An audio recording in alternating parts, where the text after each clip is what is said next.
Assalamualaikum warahmatullahi wabarakatuh. Bagaimana kabarnya anandaku pada hari ini? Semoga kita semua senantiasa diberikan kesehatan oleh Allah Subhanahu wa Ta'ala dan selalu dalam lindungannya. Amin.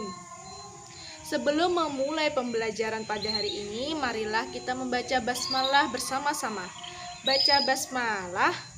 Bismillahirrahmanirrahim. Nah, alhamdulillah berjumpa lagi dengan Ustazah Sari. Pada hari ini Ustazah akan menyampaikan materi tentang penjajahan Belanda. Anak-anakku yang Ustazah sayangi, penjajahan selalu menimbulkan kerusakan. Penjajahan selalu menimbulkan kehinaan, kerusakan, dan kehancuran. Itulah yang pernah dilontarkan oleh Ratu Bilqis yang diabadikan di dalam Al-Quran, Quran Surah An-Naml ayat 34. Sesungguhnya raja-raja apabila memasuki suatu negeri, niscaya mereka membinasakannya dan menjadikan penduduknya yang mulia menjadi hina. Dan demikianlah yang mereka perbuat. Nah, anandaku, Belanda ini pernah menjajah Indonesia selama 350 tahun. Dan selama itu sebenarnya masyarakat Indonesia itu sudah melakukan perlawanan. Bagaimana ceritanya Belanda bisa masuk ke Indonesia? Kita akan membahasnya satu persatu. Yang pertama adalah kedatangan bangsa Belanda. Bangsa Eropa mulai mencari kebutuhan sehari-hari seperti buah-buahan, rempah-rempah, wol, porselen, dan lain-lainnya dari negara lain. Nah, di Indonesia ini terkenal akan kaya rempah-rempahnya, bukan?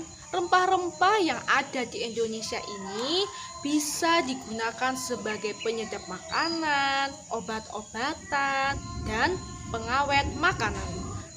Untuk itu, bangsa Belanda berlomba-lomba datang ke Indonesia untuk mendapatkan rempah-rempah itu. Pada tanggal 22 Juni 1596, armada Belanda berhasil mendarat di Banten, Jawa Barat. Pada awalnya, kedatangan bangsa Belanda disambut baik oleh Sultan Banten. Kegiatan perdagangan di Banten menjadi ramai. Namun hal itu tidak berlangsung lama. Bangsa Belanda mulai berubah menjadi serakah dan kasar. Sikap itu yang menyebabkan mereka dimusuhi dan diusir dari Banten. Yang kedua adalah penindasan lewat VOC. Apa itu VOC? VOC ini adalah Verenigd Oost-Indische Compagnie atau Kumpulan Dagang Hindia Timur. Nah, VOC ini dibentuk pada tanggal 20 Maret 1602. Dibentuknya VOC ini karena bangsa Belanda yang sudah diusir oleh Banten 2 tahun kemudian kembali ke Indonesia. Nah, kali ini mereka bersikap ramah dan baik sehingga disambut kembali oleh bangsa Indonesia. Namun karena terjadinya persaingan dagang, maka dibentuklah VOC ini.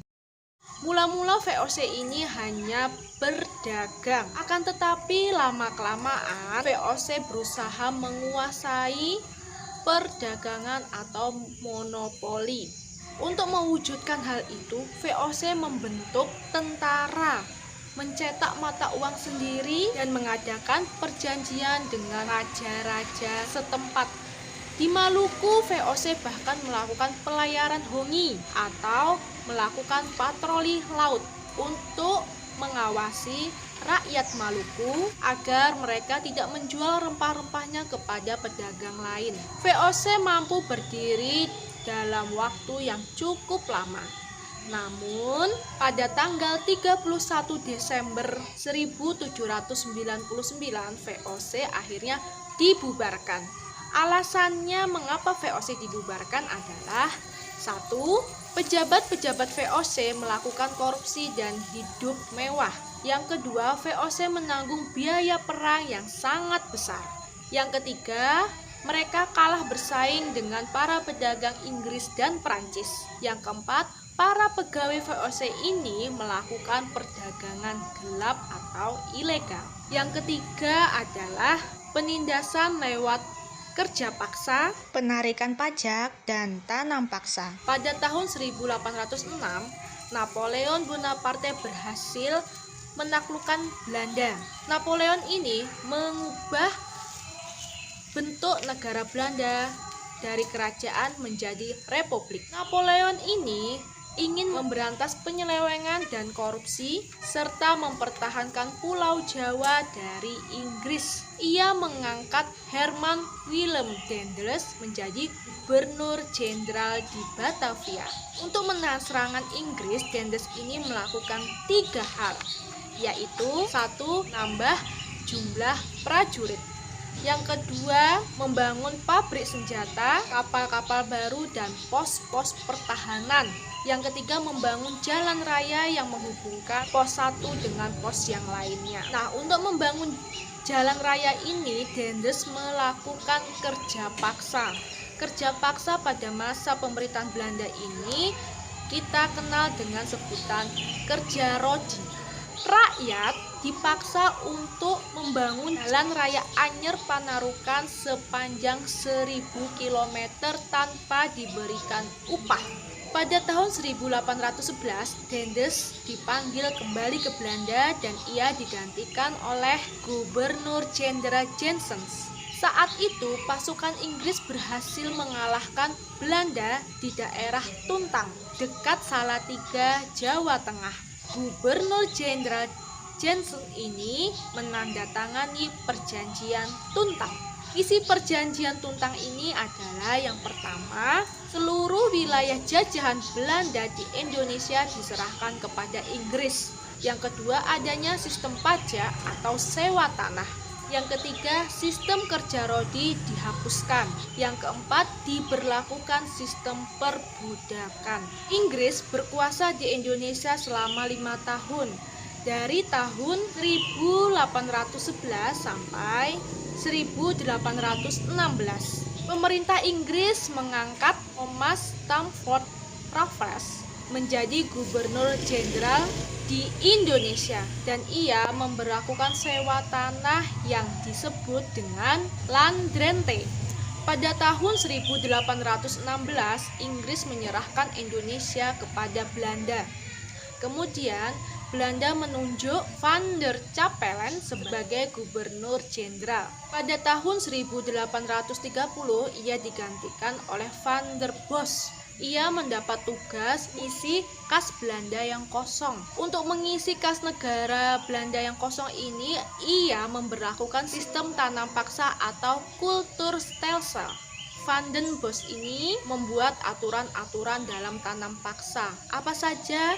Yang pertama adalah rakyat wajib menyediakan 1/5 dari lahannya kepada pemerintah Belanda untuk ditanami tanaman yang laku dijual di negara Eropa. Yang kedua, tanah yang dipakai untuk tanaman paksa ini bebas dari pajak. Yang ketiga, hasil tanaman diserahkan kepada Belanda. Yang keempat, pekerjaan untuk tanam paksa tidak melebihi pekerjaan yang diperlukan untuk menanam padi. Yang kelima, kerusakan-kerusakan yang tidak dapat dicegah oleh petani ditanggung oleh pemerintah Belanda. Yang keenam, rakyat Indonesia yang bukan petani harus bekerja selama 66 hari tiap tahunnya bagi pemerintah Hindia Belanda. Namun kenyataannya banyak penyelewengan dari ketentuan itu. Misalnya tanah yang harus disediakan oleh masyarakat Indonesia itu lebih dari 1/5 dari lahannya. Kemudian para petani ternyata juga harus menanggung semua dari kerusakan-kerusakan hasil panen, dan rakyat yang bukan petani ternyata juga harus bekerja lebih dari 66 hari, dan masih banyak lagi penyelewengan dari ketentuan yang sudah ditetapkan. Pemerintah Belanda semakin bertindak sewenang-wenang. Hasil pertanian menurun dan rakyat mengalami kelaparan. Akibat kelaparan, banyak rakyat yang mati. Sebaliknya, Tanam paksa ini memberikan keuntungan bagi pemerintah Belanda di atas penderitaan rakyat Indonesia.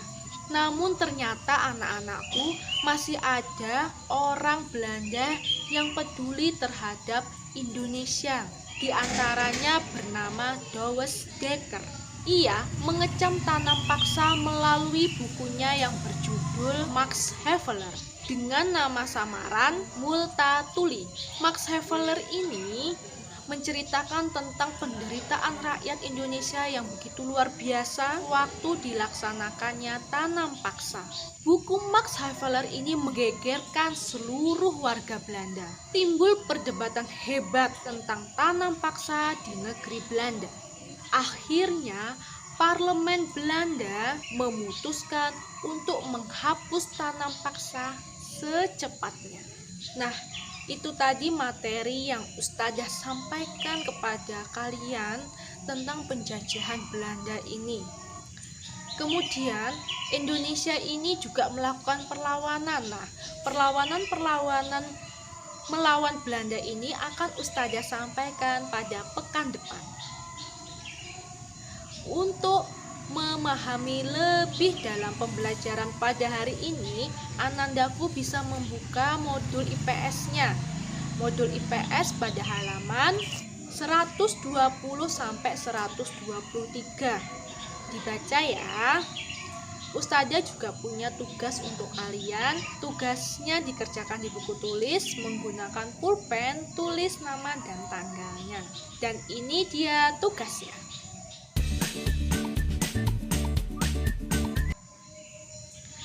Itu tadi rangkaian kegiatan kita pada hari ini. Semoga dengan menyimak video dari Ustazah dan membaca modul kalian bisa menambah wawasan kalian dan mengisi kemerdekaan kita dengan hal-hal yang positif.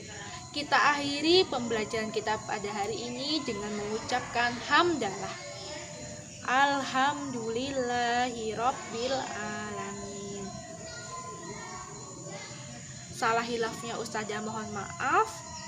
Wassalamualaikum warahmatullahi wabarakatuh.